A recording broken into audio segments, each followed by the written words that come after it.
Hello folks, it's Kyle here at Signal Sounds, and today we're taking a look at complex oscillators. So specifically we're looking at the Make Noise DPO and the Instro CSL, or it's possibly called Seashell. We don't completely know, but it's gold and it looks great, so don't worry about it.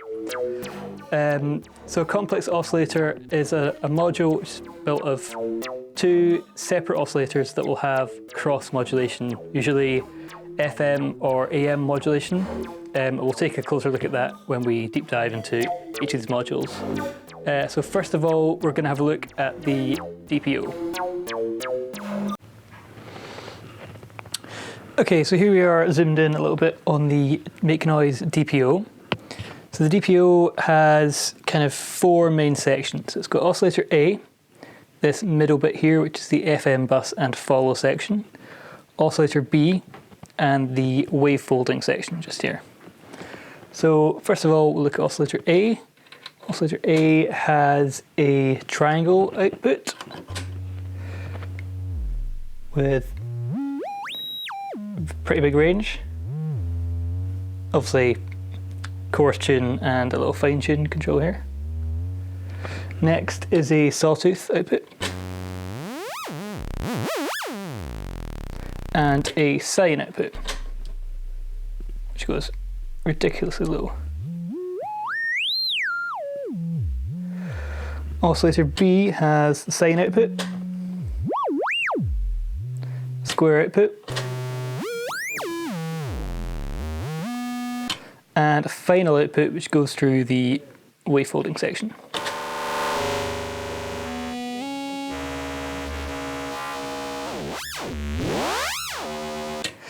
So both oscillators A and B have a linear and exponential CV input with attenuator. And oscillator A has three separate modes it can run in, controlled by this button here. So the first mode is a hard sync, in which it hard syncs to oscillator B.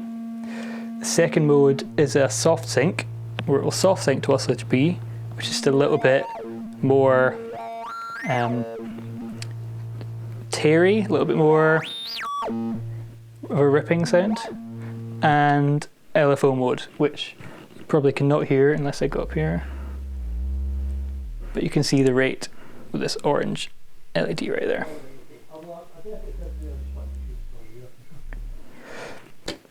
So this middle section with the FM bus and the follow.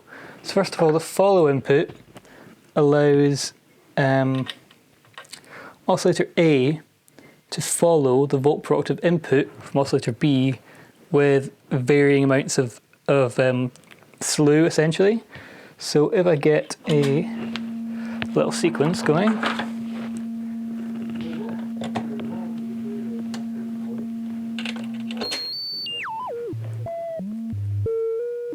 so here you can hear oscillator B just acting as a normal simple oscillator.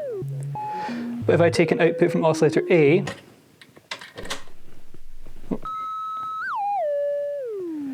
so with the follow control all the way to the left, it's not tracking volt per octave at all. But as I bring it up, it's trying to follow, but it's very, very slow. And as I bring it further and further along, you can hear it's tracking the volt per octave input from oscillator B. Very cool. And that has a CV control for it as well. You can, of course, just use them as two separate oscillators if you wish, because they both have volt per octave input. Okay, so this FM bus section. So essentially what makes this a complex oscillator is that the sine wave from oscillator B is routed to the linear and exponential inputs of oscillator A, and vice versa, the sine wave output of oscillator A is routed to the linear and exponential inputs of oscillator B. So when these are not patched up, it's normalized within the module.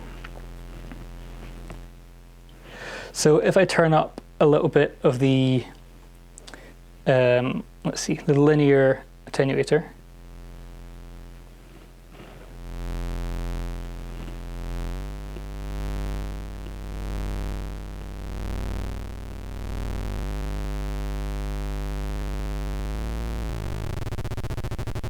You can start to hear that the sine wave from oscillator A is doing linear FM on the oscillator B. So I've put that in LFO mode. It's a bit more obvious. And similarly, if you listen to oscillator A and turn up, you get the same thing. But of course, you can have both of these going at the same time, so you can get some pretty crazy sounding things going on.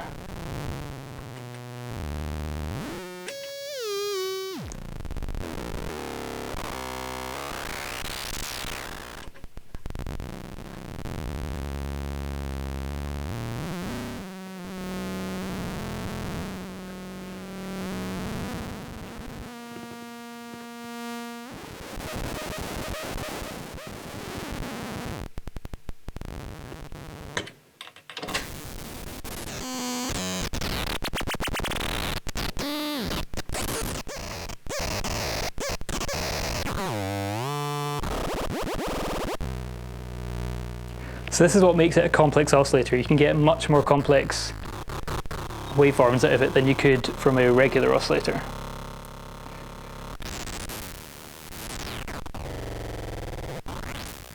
The final section on the DPO is this output here, and this runs oscillator B through this wavefolding section. So I can give you a little ear of that. Audio up.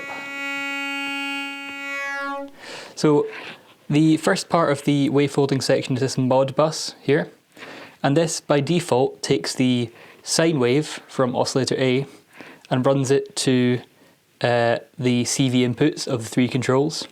There's also an external input, so you can plug any kind of modulation source from your system in that you like.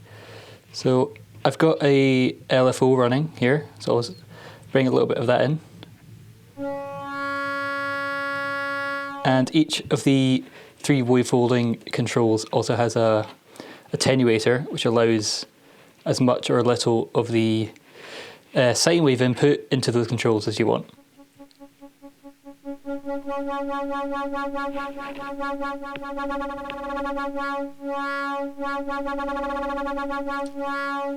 So I'm just going to turn that down for now. The first control that it goes through is the shape control, and this is a kind of wave folder for the wave coming in.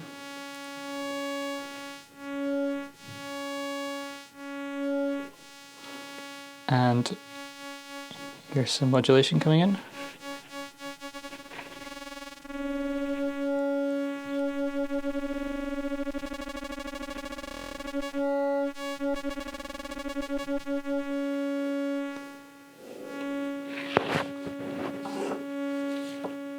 The second control is the angle control.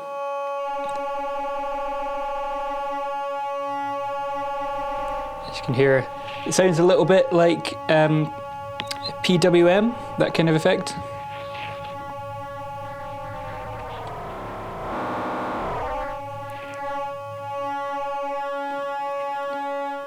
And finally, there's the fold control. Now, the fold control has a strike input, which is connected via a Vactrol. So if you put a gate or trigger into this, you can get a nice plucky effect. And in combination with the other controls,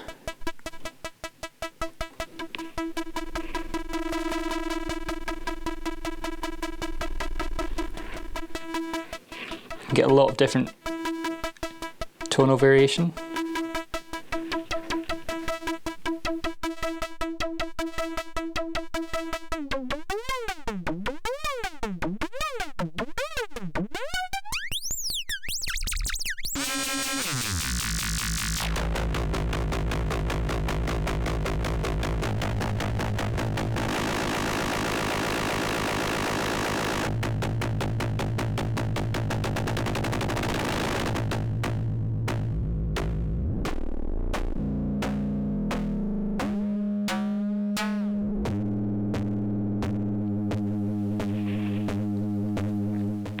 So that is the Make Noise DPO. Great classic design of a complex oscillator with a few nice modern touches.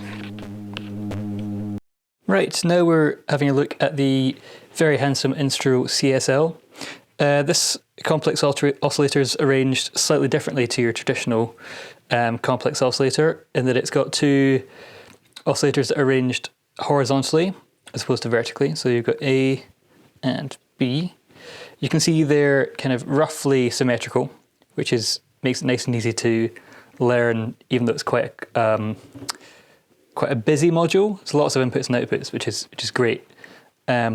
So for oscillator A, let's have a quick listen to the output. So we have a sine output.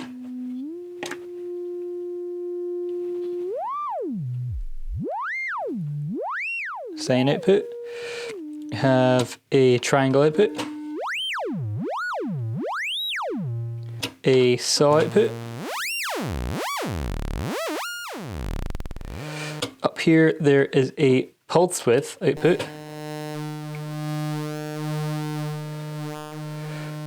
And that is a traditional duty cycle type pulse width. And there is a final output which goes through this wave folder right here.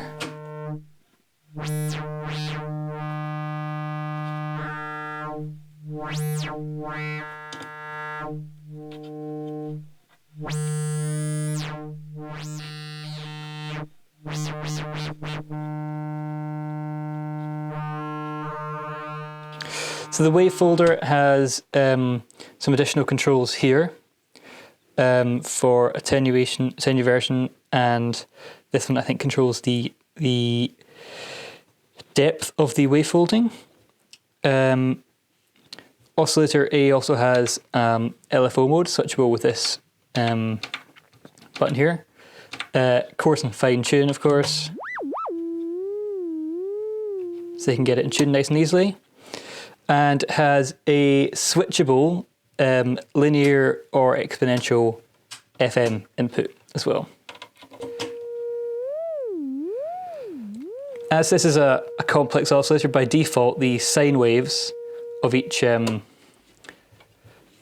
oscillator are normalled to the FM input of the opposite oscillator by default, but you can route these things around on this module. So there you go, that's the classic complex oscillator warble.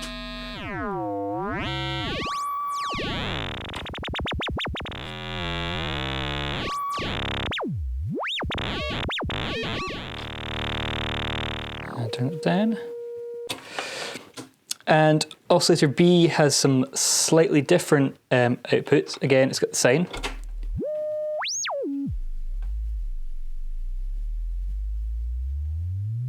It goes incredibly low. A square wave output or a sub-oscillator output with a little button here which allows you to switch between 1 or 2 octaves down. So that's the standard square wave. It's 1 down and 2 down. So that essentially goes into LFO territory.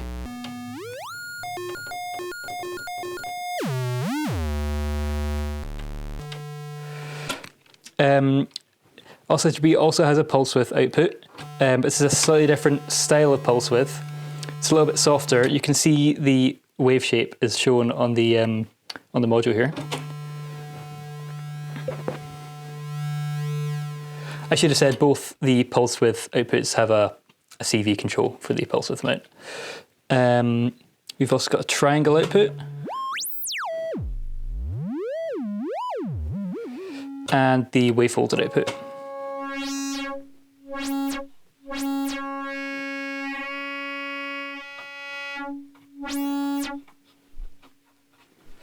The wavefolded output on the CSL can be plucked or struck, much like the DPO.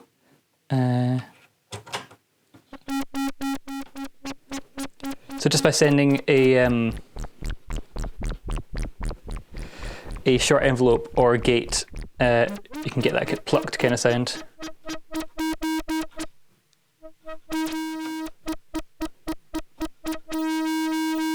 And you can control the amount with the attenuator here.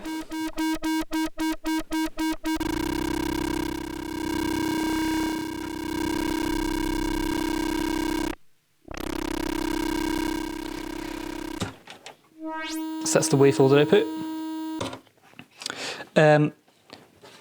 Oscillator B has some slightly different controls. Obviously, it has the same switchable FM. So let's put a little bit of that in. Again, switchable.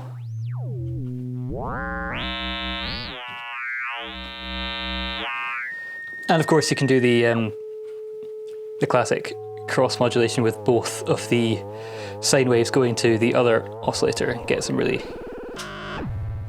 mad stuff.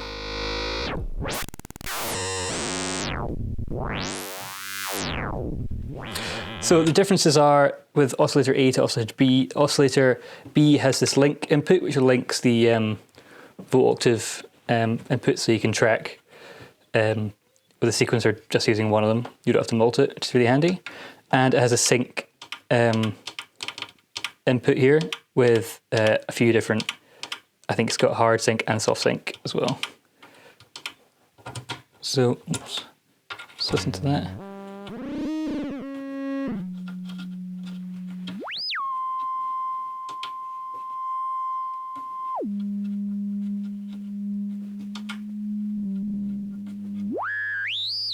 So you can hear that slight oscillator tearing that you get with the oscillator sync.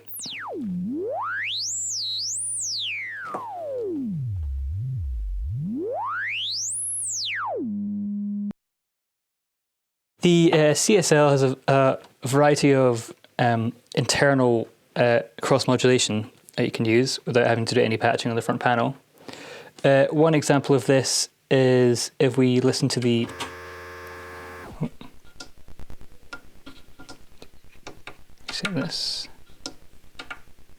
we listen to the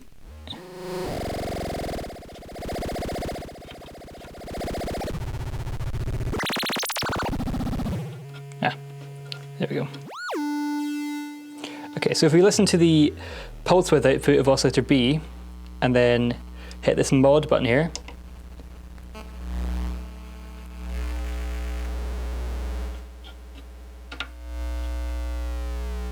you can hear that the pulse width control is being controlled by the sine wave here of oscillator A. I've got it in LFO mode at the moment so you can hear it a bit clearer.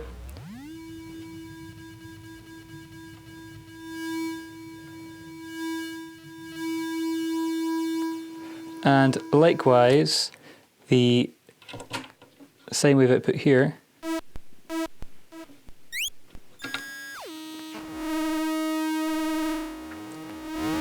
is being controlled by the sine wave of oscillator B.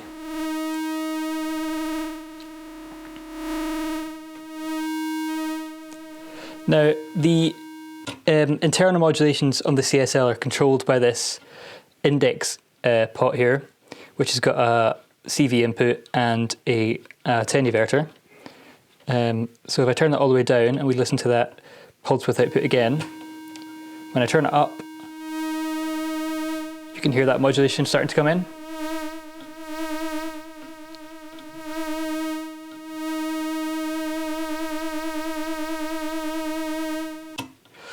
There's additional cross modulation options built in as well. So there's a little button in the middle here, and if you hold that down, the other buttons on the module, you can turn on or off to allow different cross modulations. I'm going to overlay onto the video here what these different, each of the different buttons routings are, because they're a little bit tricky to remember.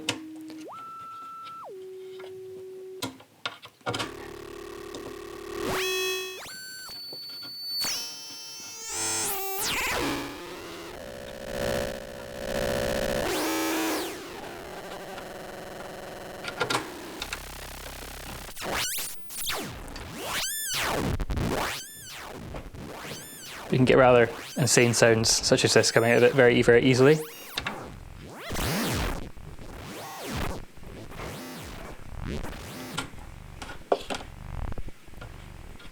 So let's turn those off.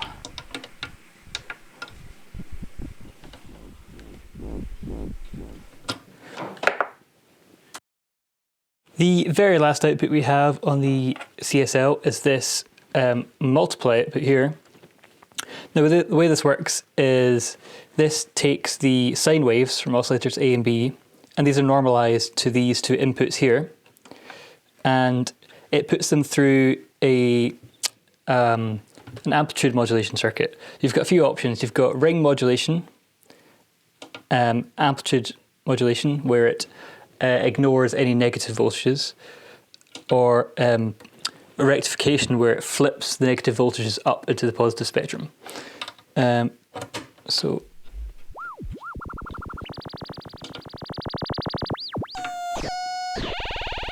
there's a master depth control here, which allows just the amount of amplitude modulation.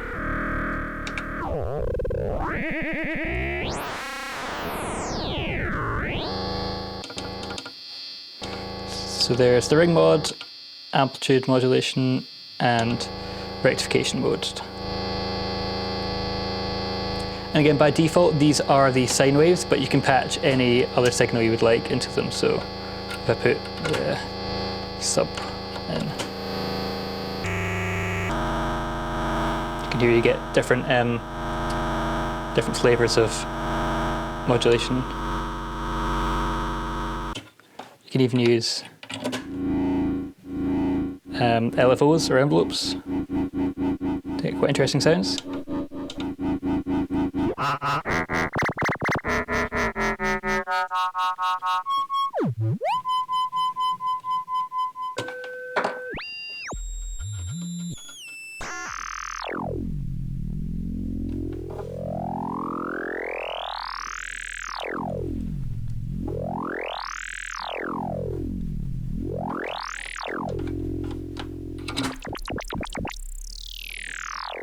So that is the Instro CSL. It's an extremely deep module, lots of outputs, lots to learn, super powerful. I've seen people run entire melodic patches just using the outputs from this module and the various modulation sources.